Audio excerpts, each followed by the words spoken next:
The big banking conspiracy. So, all of a sudden, all these banks just start losing cash, losing a lot of money, really. Hundreds of billions. They're failing. You got alleged bank runs going on, people who pulled out enough money to break the banks. But I think something else is going on. So here's the key. So these banks were worth hundreds of billions, maybe more, because there's tons of assets they could have, possibly hidden as well, which won't show up. So now, for example, Credit Suisse last week was worth $7 billion.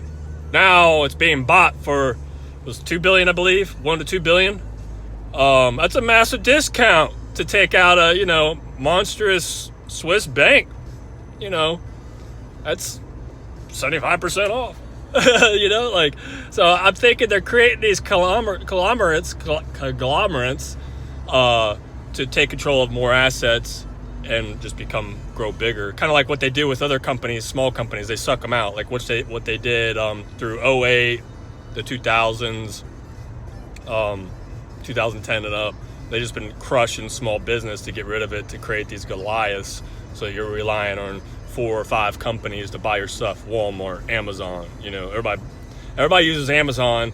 These small retailers are all gone. Toys R Us freaking poof, gone. Bed Bath & Beyond, bankrupt. I believe they're doing the same thing with the banks, because if they control these other banks, they control more money, they control more securities, they control more people. Because everybody uses the bank to, store their cash, pay bills, whatever. Maybe not everybody, but a good majority. So it's getting kind of interesting. And then now they're doing QE for other banks like FRC and such like that. Even though they had buyouts, there was buyers for it, but they declined them. Yellen declined them. So, and if you're doing QE and accepting government money for a bailout, I would imagine there's terms on that. I'm sure the government gets to take a look and see what's going on inside, and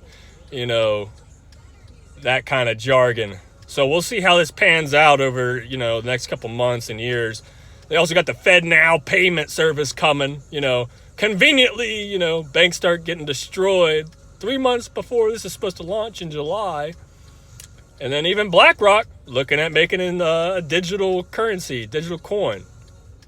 So things are starting to heat up, getting a little interesting out there. Have a good Monday. We're out.